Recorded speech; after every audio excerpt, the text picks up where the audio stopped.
morning, Muyombia Mark Jones in from Galasi, Joshua Mix Farm to Sime, Eddie Dero, Andrew 256B, Mukwaya, Richard, Bukenya, Shafiq, Travel Live Log, Morad K Momo VIP, Kato Muhammad, Paul Sema VIP, and Dero, Nabali Mukamoli. My question for you is, business kije wakola ne Uganda nga tosobola kujiddamu era lwaki? Which business did you do? Would you never do again, and why? Because we all have those endeavors that we did and realized they were not for us. But there was a reason why we realized that actually so which is that business that you did that you will never do again, and why? That's my question for today. But of course today is question Friday, so you can ask your questions.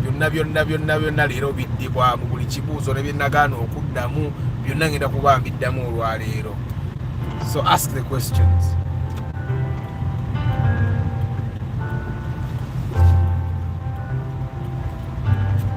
Yeah.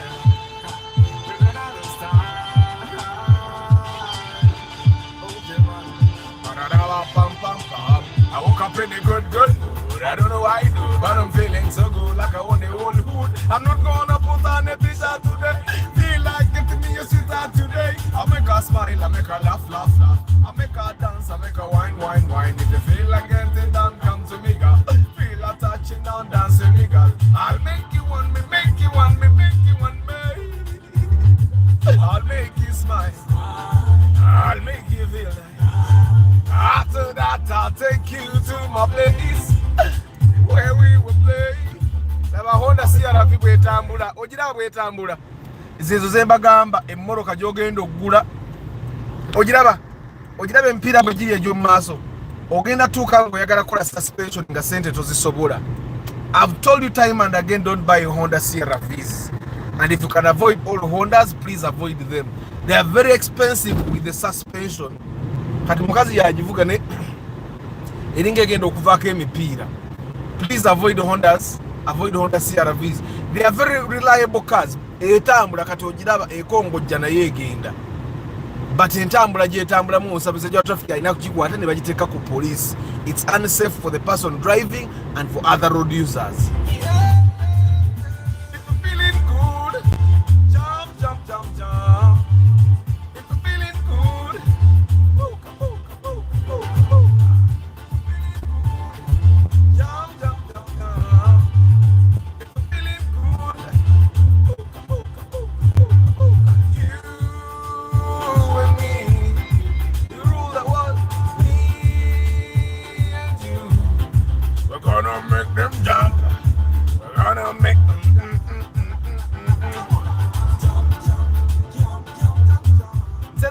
Abuzizza kuba member ba FTC People's Party. The only party that advocates for the rights of the car lovers. Boda zigenda kwa za milioni 25, egali za milioni bina za milioni 2 kitundu, standard 2 mu milioni nganya. Emipira gya boda buli gumu kujaba gwa mitwalo 5 ngejemo katugisaze mitwalo nga 7. For the love of cars, People's Party. Presidential candidate wa agenda kubeera Antonio Random Things. Era agenda kutambulira nga mu karibu G2 Caldina. Era abakumbi bagenda kutambulira nga ku Nissan Duster.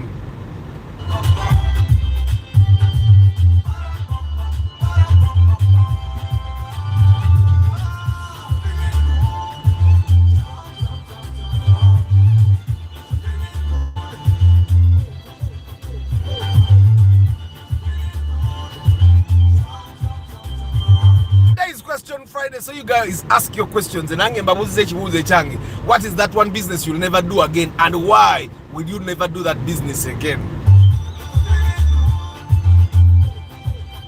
Today morning I went on Twitter. Mwejemagara kuita X to sound like you're exotic. I went to Twitter and I saw a post of someone that calls themselves the rice importer on Twitter. And the post I fell on was the rice importer saying, "This is my last consignment of rice as I exit rice importing." And he said one of the reasons he was exiting rice importation was because the high costs of running the business and the high taxes of importing the rice. And he said, again, I'm real estate. His reasons were clear. You use a lot of money to maintain the business, but also a lot of taxes that you have to pay to import the rice. You invest a lot of importing. You have to use about 100 million and above, yet the margins are very small. So he's going to businesses where the margins are a little higher, and I think a business I also imagine it has a lot of risks. Which rarely happens, but then if you don't want to get into that risk, then you pay for insurance, which is also very high. So anyway, what business would you never do again and why?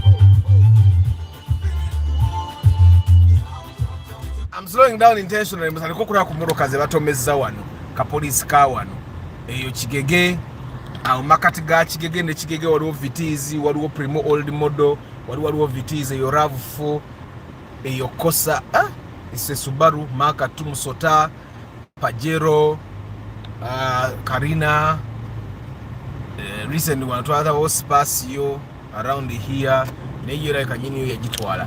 So guys, muvuge very carefully nga mukimanyi nti no emoroka yo yekende gwawo topapa drive as low as you can okitegira bula mutebetaga kupapya wane Uganda opapa no kupapa ngoba you're going for a very important meeting, but the important meeting that you're going for, the people come late.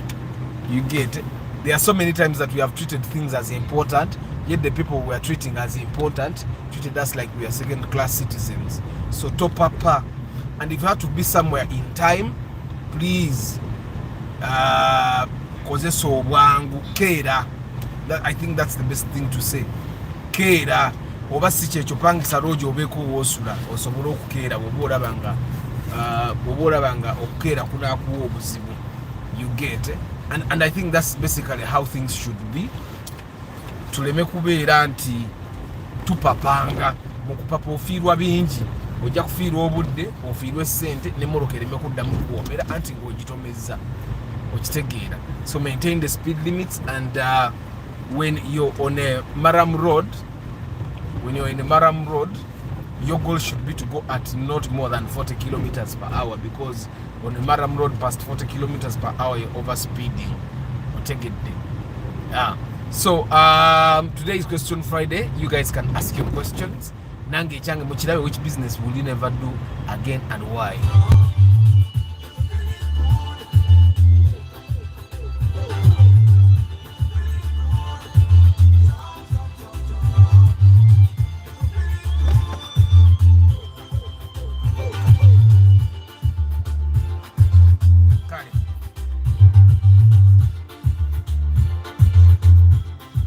Nakomekubuza kwani Nsereko Stacha agambye, good morning members of the For the Love of Cars People's Party.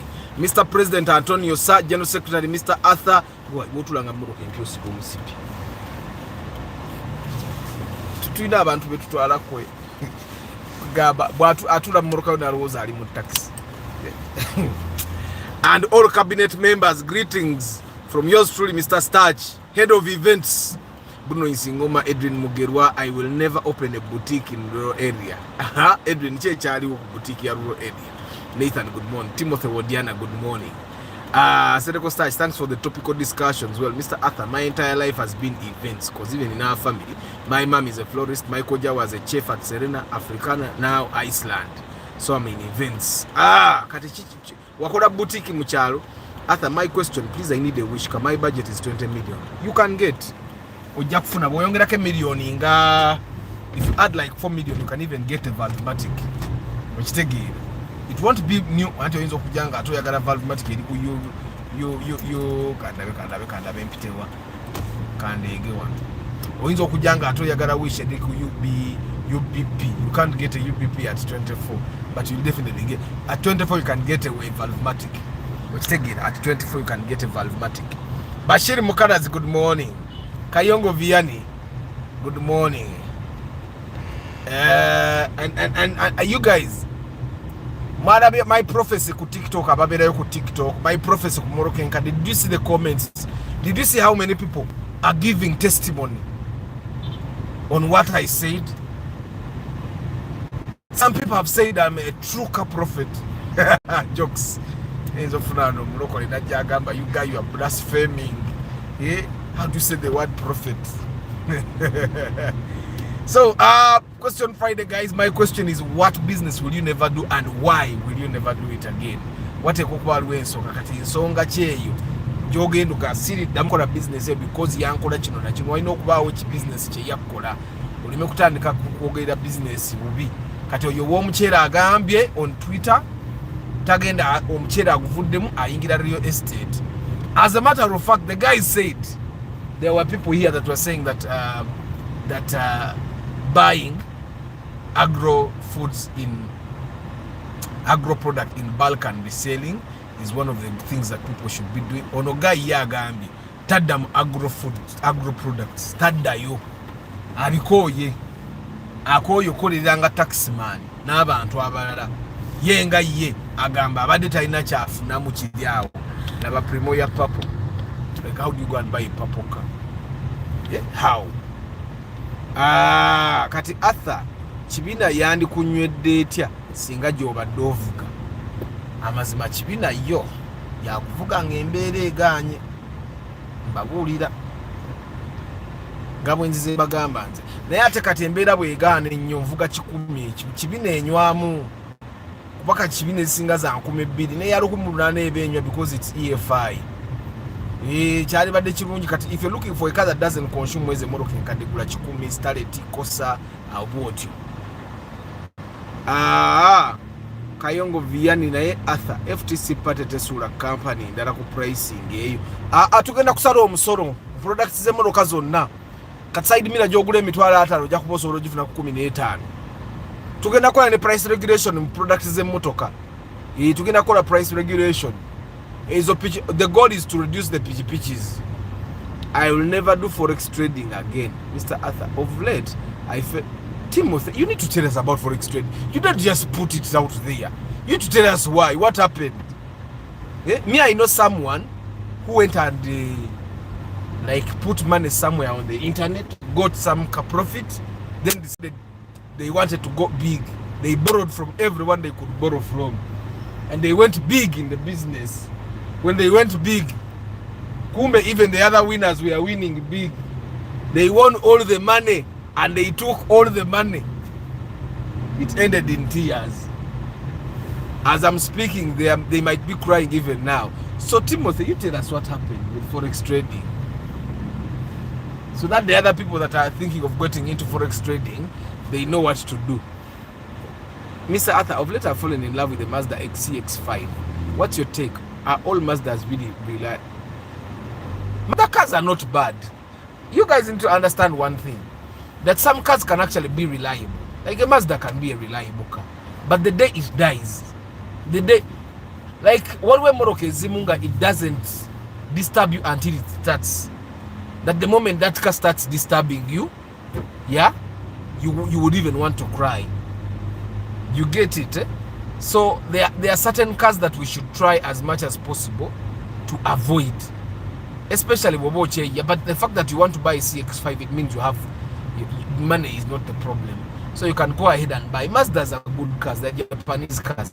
It's just the maintenance costs that are high in Uganda, and in quotes in Uganda. But other than that, they will not be bad, because like now, since morning, I've driven for like an hour now. I've not seen a Mazda anywhere. I've not. And the only Nissan I've seen was fading on the road today.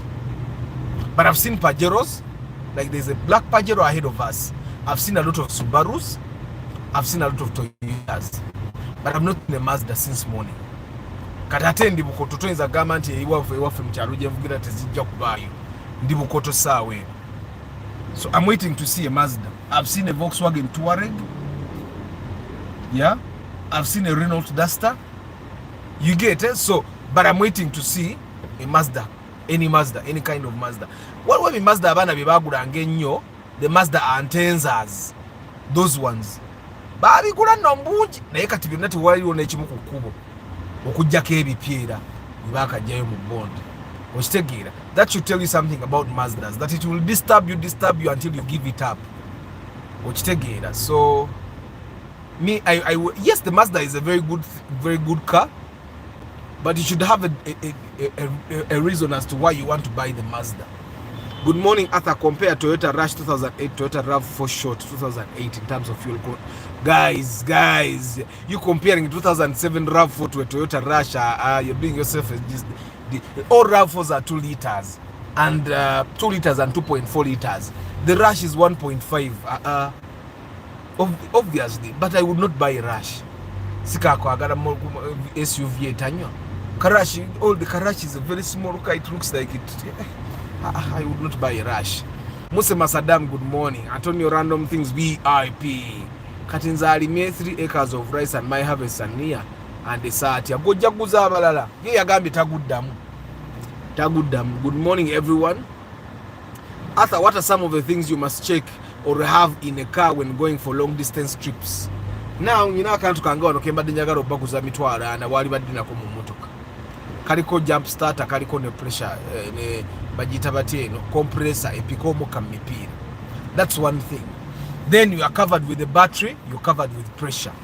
Yeah? Literally, you need to service the car. If you have serviced the car, that thing is enough. But then you need to have a car jack, a wheel spanner, yeah, and a jack raiser. You need to have a jack and a wheel spanner and a spare tire if your car has spare tires. But there are cars that don't have spare tires. Like there are some Vanguards that don't have spare tires. You get it? But if your car has a spare tire, you need to have a jack, yeah, and a wheel spanner and a spare tire. And then this thing that I've told you about, the pressure pump, the compressor, and the jump starter. Then you're good to go. If your car is very old, also have a jerrycan of water. You never know when it will overheat. You get. But other than that, if your car is in good condition, just drive and go. Which take it. But if you're going for a very long distance and you're driving cars like that one, that's a Dodge. Have a diagnosis machine with you. Okay, that 2K yo, yeah. Ojja kutuuka eyo oli mukyalo eyo emotoka efe kati ng'oli wa Subaru, the one I told you about that failed to climb a hill, it was being in check. If he had a diagnosis machine, he would have just put the diagnosis machine, he tells him the fault, and then he finds a way to get out of that place. So if you're driving some of those latest cars, buy a diagnosis machine and have it in your car, whether you're going on long distance or not. Because most of the new cars, that the current cars, 2016, 2015, 2012, most of their problems that they get will be electronic majority of the time, or sensor related. A sensor is dirty, but for you to know which sensor is actually that dirty or which sensor is unplugged, you need to put a diagnosis machine. It gives you an error code. You Google the error code, then you see where to start from. Some of the things that those new cars fail,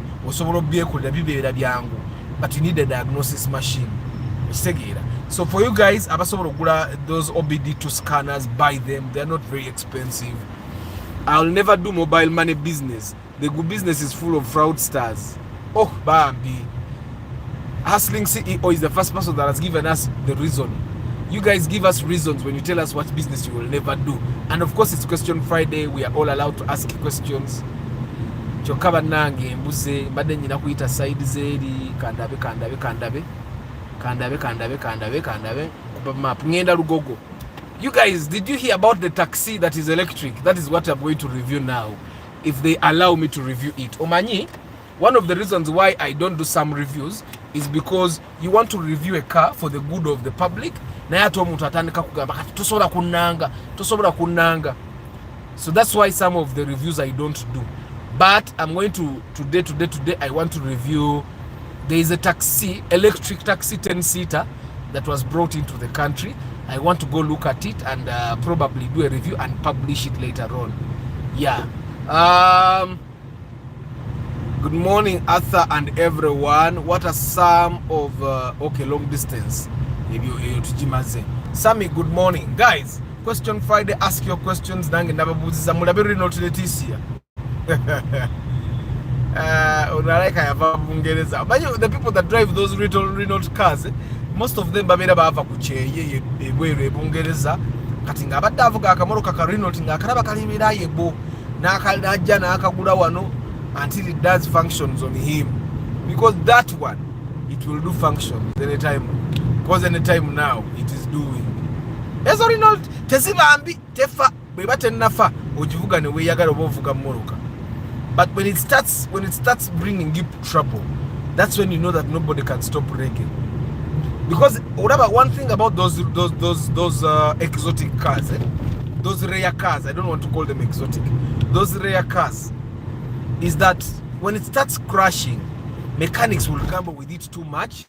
That every time it gets a problem, as it strive to solve a problem, they create another problem. So you go to solve one problem, which is a sensor, and before you know it, these guys have created like 100 more problems.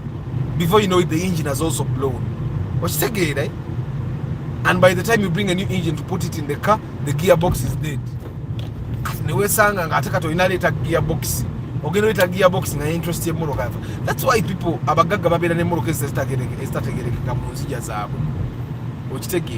after I was in the transport business dealing in Chigege, Moradke Momo VIP. I had about 4 and 2 coasters, so myself just making losses, and I sold them off. Are you sure, Moradke? How? Were the drivers cheating you? What happened? 4 taxis and 2 coasters. That's big business. That's a big investment. That's a big investment. Nathan, man, Toyotas ka service Kamalawo like 120. How about the Benz C18? Ka services. What do you mean, Nathan? Me just oil change for my car. I used 280,000. Kati gogoseza 12 ka service ka. Obogamba service ya Benz emara wommeka.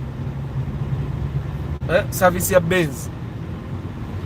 Ne service ya Benz ya Benz. Service ya Benz okumala kunga 17 na 18. Goroza mbu bakosaje. Ate Benz olaba nadala bobuguze Benz ezo C180 ezasooka ezo. Tezibola oilo oteka mugo oyagala. Of course tejja kuwangala kuba ne botekamu ali recommended that tejja kuwangala. Tezibola mafuta. I've seen people that drive Benzes take any fuel. Benz tezibola mafuta okitegeera. After I need a wish car. Budget's 20 million. What's your take? Inspection will be on you. The 20 million will get an old model wish. But if you can top up like 4 million, there are chances you can get a Valvematic. Okitegeera, you can get a Valvematic na you can start away on the number. Lwaki siyite eno mu kino ekikubo wadde kibi. Webale kumpa muzeeyi. Some people have good hearts naturally. Oyabadde n'omutima omulungi. So guys, today is question Friday. Ask. Ngenda kukola review ku taxi y'amasannyalaze era video mugirinde.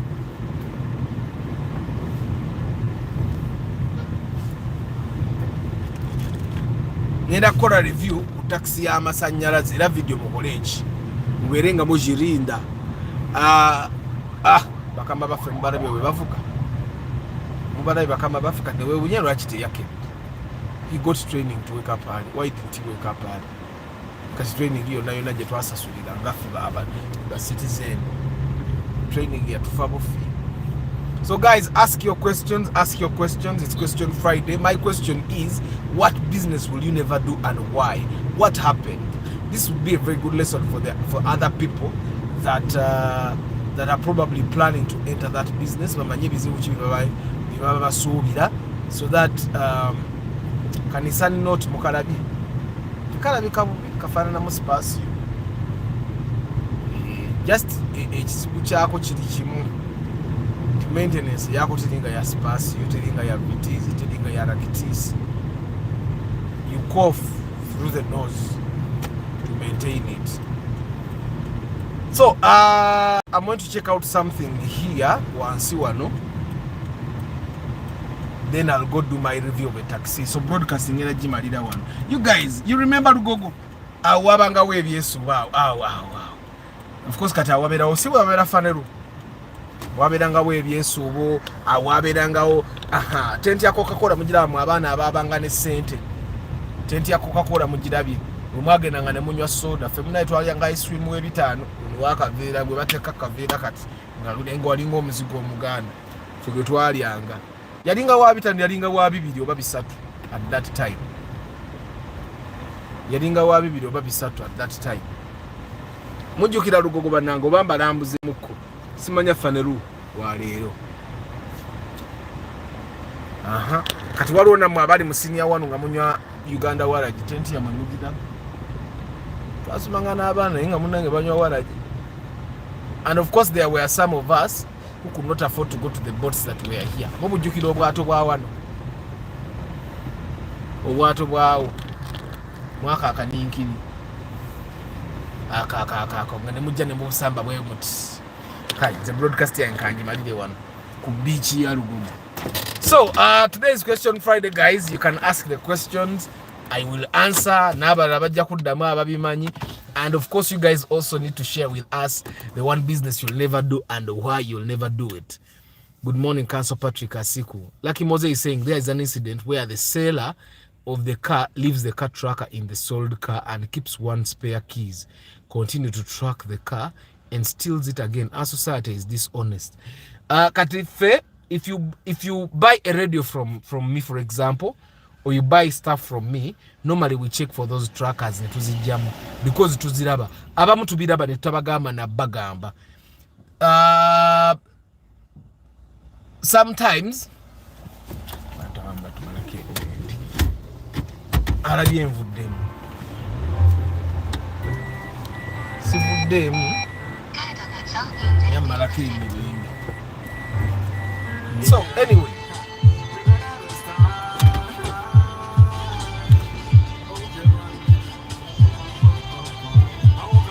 one of the when we install, like if you bought a radio from Arthur, when my technician is installing the radio, normally we look for those trackers.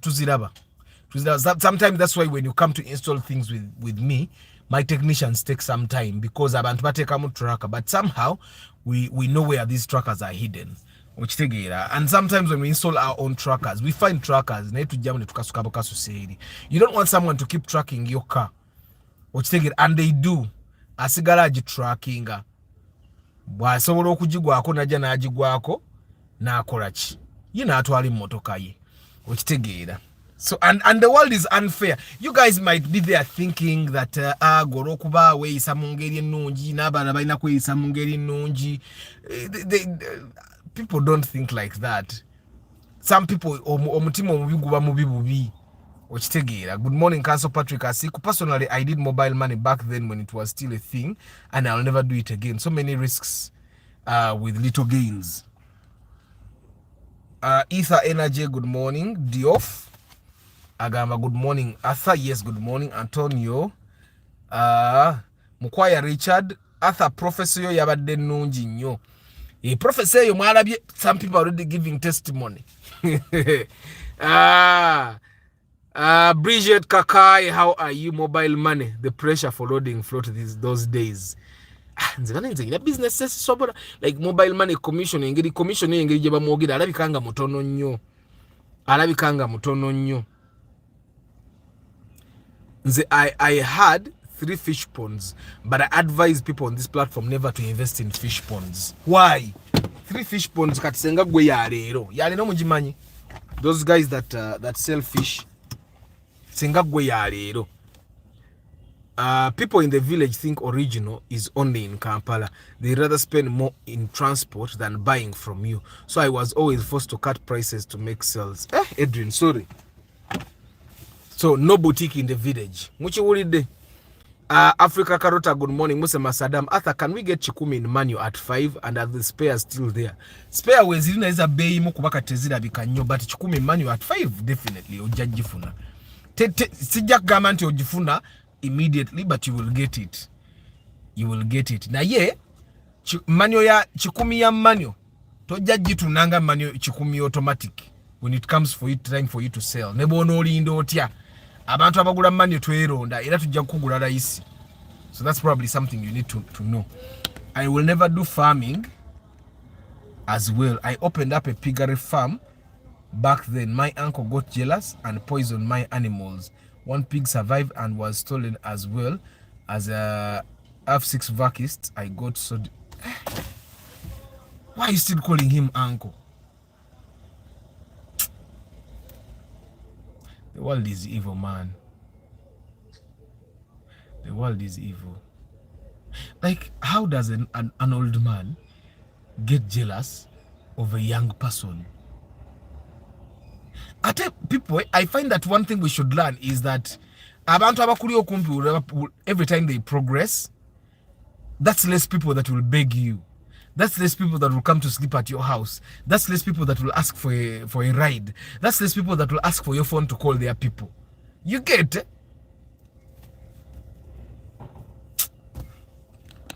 Arthur, ekibuuzo kye nabadde ngenda okubuuza kye watandikiddeko nabadde njagala you compare CRV to Space. CRV gireke baaba.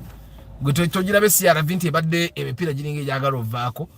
Olwo sente taziraba anoonya nego wakalaba rafo mekanga emipiira gyagala kuvaako. Because people can definitely afford and the spares are available and the mechanics understand them. Forex trading is a hell when you go there with a to get rich quick scheme. Bro, it will humble you to your knees. Forex is like vibing the most cutest woman around. You need to get all the tricks and smartness. Timothy is saying Forex trading is funny. You deposit more than you withdraw. The business doesn't make sense. I have seen people that I've worked with trying to do Forex trading. I don't know why. Omni Wandiambi, good morning. Toddy Ronald, good morning. Football Tribe, good morning. Mujunasi. After I talk about CHR, it's my dream car. No, it's not your dream car. It's your dream car today. Tomorrow, other cars are coming. The CHR is not even 1 year old in the bonds in Kampala. So it can't be your dream car. MK Dental Hub, good morning. Can we have diesel cars? Can we believe diesel cars are stronger than petrol? Yes, diesel cars are definitely stronger. They are definitely stronger. Other people can be referring to 2020 to 2024 Toyota Rush, not the other mini car SUV. But the person is talking about the 2008 Rush and 2008 RAV4 Antonio. Abada yogera kuza 2008 Zombie. How reliable is a 1.5cc to travel to Nebia? Castle Patrick. People drive 1 liter vehicles to Nebia and back. You just have to drive it like a 1.5 liter. You don't drive it like it's 2 liter. I saw the review you did of a Primo, but ladies on border were eyeing you a lot. A Morocco MP nyuma. Musime Kim Job, Samuel Namisi. How much does a transfer that involves a court order take? About 600,000, 500 to 600,000. Good morning. You passed very far. I passed very far. Mr. Arthur, what I think of my first car? Let it be a car for my movements, going to meetings. Then we get a super custom manual. Hey, I honestly can't buy an electric car in Uganda. We simply don't have the infrastructure for those cars. Yeah, I'm going to do a review today. I'm going to see. I'm going to talk to the salespeople. But never to get an electric taxi in Uganda. I doubt it would make money. With all the traffic, the car would run out of battery before the first trip. Then it takes you over 30 minutes to recharge, and there are no charging points. Never bedanga oyugura mmoroka business shuttles school vans, it would work. Arthur, is there a fuel consumption of a 2005 Fielder? Is the fuel consumption of a 2005 the same as that of a Renix 2005? If they have the same engine, definitely. Charging points is a big problem for even the first world countries. How about Uganda? Good morning, Derek Lule, Eddie Pro. Arthur, talk about the Lika D5 GDK. Jason, with Derika Jason. Derika Zisumbi abantu since time immemorial. I don't advise anyone to do any business. Just take time to understand what you want to invest in. I've had someone here talk about a biz I've invested in and I'm making money out of it. Hey, John Desire, good morning. WAMV Technology. Guys, munzikirize mbasibule nsooke nkube ku masimu wano abantu benziza okulaba benziza okumiitinga tebaliiwo ate nyina obbakubira ate nyina essimu emu ate yeemu then mulinde karevyo ka kigege y'amasannyalaze okujja nga mulina ebibuuzo kamba weedakika nga bitubuuza ebibuuzo. What is the difference between Corolla 2 and Kikumi Kumi? Corolla 2 ebanga kosa ate Kikumi Kumi ebamu engine because Corolla 2 obumbu bwa 1500 eri yakosa ye 1500 yemwe eri mu rawumu okitegeera so nga ate I don't know the engine codes. Kikumi Kumi eri mu 1500 eya primo. I don't know the engine codes. So the engines are different. So in the Kikumi Kumi will live longer than the Corolla 2. Okitegeera n'amaanyi aga Corolla 2 tegatuuka ga Kikumi Kumi. Border business, buying motorbikes for transport when you are not a rider of one. Those guys are not loyal. I had 5 of them but was disappointed with them. Good morning, Rogers. Hi guys, morning. Is there anyone here who has knowledge about beekeeping? Antonio Chota akole Kampala nga tekiriyo. Kati ogenda kuluna na njuki. Ettaka lira kali kuyiddeko obunene. Oyagala ofuneyo ka eka kamotekeko otekeke enjuki. Abaana ba boda abo, I remember there was a person that I knew around 2018. One of the things he invested in was boda. Yakwata sene nagula boda nya. Naye nga ayina ye gyavuga size boda 5 in the beginning nanga maze athanze ntulaawo sente ne zijja mutwalo gwange kitegeeza nze nkola emitwalo gyange eno olunaku sure deal. And I almost envied him. I almost wanted to also invest in borders, but like 4 months later nagamba abaana ba boda abo tebasoboka. Like one of the guys just disappeared with his border. There is one that just came and dropped the border at the shop after like 4 weeks of not paying. Okitegeera omulala baamunoonya ne police ne bamukwata. Okitegeera those are the last 3 borders I knew about. Guchobomanya before we knew it he had sold all the borders in a business agivuddemu. Okitegeera so the border business, I've seen so many people complain about it, but of course there are also people that there are also so many people that say that border business is the best business. Ngenda boda byoli wagamba kigege waliwo atabafuna mu kigege kugamba ndoza gubera na mukisa. Twin Job, which question did I above the border one? Arthur, when I've talked about it. Arthur, when I start my Runex in the morning, the rev counter goes high. Yes, which is normal. But then later goes down. Yes, that's totally normal. When you start the engine, mubate muli oil mbyuma. So the engine is kind of struggling because the parts are not lubricated. Me, when I start my car, I let it run for like 2 minutes. Nzenga Arthur, that's what I do. And I've been doing it. So in the morning, I come, start the car, ningina. By the time I come back, the engine has normalized, it has been lubricated. That's the best way to keep your car healthy. So, Kim, when you start your car in the morning, let it run for like 30 to 40 seconds to 1 minute if possible. You lose nothing, and that's one way to keep your engine safe, to make sure that lubrication has gone to all the parts of your engine. Arthur, I've learned a lot of interesting jargons from this platform, such as Mark Tumusotachi, Yenje, Subaru Mgongo Gwamba. Andrew Agamba, have you done research first? Anthony Agambe, beekeeping and coffee plantation go hand in hand. Is the engine that has both VVTi and EFI a dual VVTi? No. The engine that has dual VVTi is an improvement of EFI, electronic fuel injection. Then VVTi, whatever that full form nkera bidde. Guchomanya nti VVTi replaced EFI. Ngera EFI we are replacing a carburetor. Kati a dual VVTi replaces VVTi. And then Valvematic is there's that thing they add on the VVTi engine, the dual VVTi engine, to make it Valvematic. So dual VVTi has 2 VVTi systems. So then the Valvematic has the two VVTI systems and then the Valvematic system. What's take it? WAMV. Arthur, good morning. I get my dashboard worked on the other day. It's Primo old model. Thank you very much. Amina, Eddie Pro. Eddie Fred. Yeah. So EFI, carburetor was first, EFI came, VVTI came, dual VVTI came, then Valvematic came. What type of engine is it? It's a combustion engine.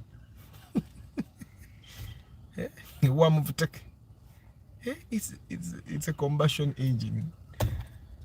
It's a combustion naturally aspirated engine. That's the engine it is. It's just the technology that makes it fuel efficient and gives it performance at efficiency that like none you have ever seen. The only technology that is better than Valvematic would be the hybrid technology. And then the only technology that is better than the hybrid technology would be the electric car technology. Which together. FTC People's Party Nathan Bidi Mukaga Anthony Jakuba president. Of course tulina n'abantu abagambye dda like Bridget Kaka yagambye agenda kwesimba yewaabwe, Aloyo Joe and Jojo agenda kwesimba wewaabwe. Which take it, I have people that have decided they will be representatives of the FTC People's Party in their regions, which means they have to stand for MP. Era mutandika okunganya akasente ka campaign. Naye ffe tetujja teeka munnyo. Tetuteeka munnyo. We just have to talk to the right people and we will go through. Okitegeera. Mr. Arthur, I sold my car to a friend, but it is 3 months and he is not transferring it. Am I bound to face any problems or it's fine? Chairman Zach, you can let it go. That person, Auntie said every single why people don't transfer their cars is because it has them spending money. So that's why I continually like tell you when you're selling a car, musente zomuguza balira mweza transfer. Emitwalo nga 8. Gubwa kwa sente zomugamba kweti number ne copy ya ID gufulumye empapula bitwale ku URL eba transferring emoroke de manyage. Because the moment that car does a very serious offense, they will even look for the owner. And if as long as the car is still in your names, it's your car. So that's the danger you can face. This Subaru Legacy with double exhaust and the one with a single exhaust, which one do you advise a person to buy as the first Subaru car ownership? Talk about also STI sedan Legacy. STI is performance. Then the normal. Of course, ojja kusanganga the Legacy ya double exhaust is a 2.5 liter and ya single exhaust ya 2 liters. So kati agwe if you want extra power, you buy the one for 2.5 liters. If you want just a normal car, you buy the one for 2 liters. Which take it. What's the fuel consumption of a Toyota RAV4 short? The same consumption as the one for the long. It doesn't like reduce. A liter will still take you for 5 to 8 kilometers. After to work with Enchi Kayongo. What are you saying? Enchi Kayongo Vianney. Sikutegede. So guys, today is question Friday. Ask the question to everyone. In Sazewomba my video broadcast ya 1 hour ya mwewere. Then in Kubama simu gangi. Kastata the meeting point was clear to meeting a Kadiba one. Abana mwajanga ni mweyagala. Namubera mu bwato ne musamba mutifinga tetuyina ezo 12 za kulinnya bwato. Fe erugogo twajjanga tubera mu kwenjira. No tambula no deno no deri. Just be amazed at the things you see in Rugogo. No deno no deri. No deno no deri. No gaye tunabya amagezi bye tukola mu no kuzina tetumanyi nti obogende ku kikundi cha Airtel Roads neba owangule. Nga no kuzina tetumanyi. Ne bili bisaka singa fete tusobola genda ko bati twabanga na sente. Kwigamba. Yagara is the Corolla Namukade, the 9th generation of Corolla. I have no idea. I have to read again. But guys, mujja kunsonyiwa. Sikwata bintu ebyo. I'm a very practical person. I'm not the kind of person that crams things. Sometimes I see people and I'm amazed at the things they can cram. It sits on the thingy chassis that was first produced in 1979. Like, I'm really passionate about cars. Na nyina nange kati bikola bingi. Obongo bwange bugatagatta bingi kati okutandika okugatta kati generation yeyo ino okubanga nyina ensonga lwaki mbeera nga nkimanyi. Namukadde lwaki togimpa namukadde mugirekeko ebeerewo abaana bange bajja yigira mu mani. Jja kubeera waawe ewaka nga terina gyeraga. Tale Samuel, good morning. Nze erugogo najjanga kunywa na kulya era nga kastanzi kuta nga nzire ewaka. Ffe twajjanga erugogo twajjanga ne tutuuka ne ku gate walinga olumu ne ssente toba nazo n'ofuluuking. I'm one of the people that used to fluke to go into Rugogo. But I also know people that never came to Rugogo their entire high school. Like they never came. Like they're coming to Rugogo as adults.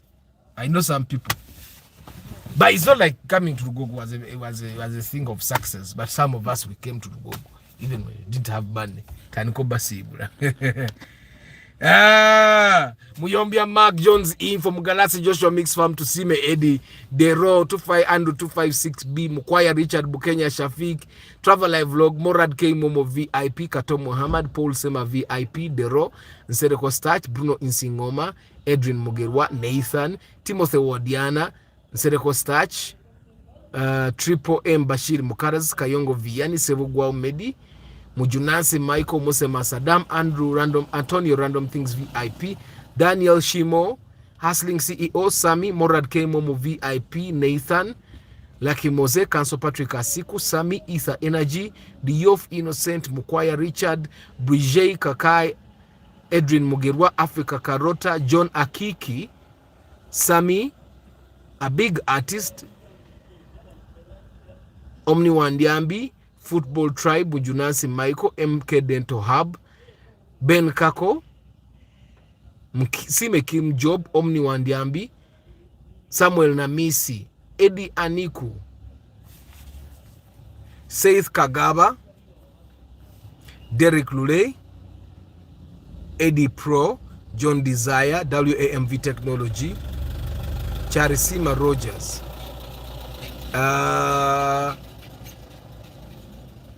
Eddie Fred Chairman Zach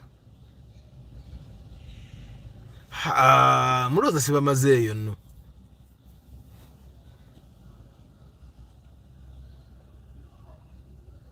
thank God I had money all the time. Me, I did not have money all the time.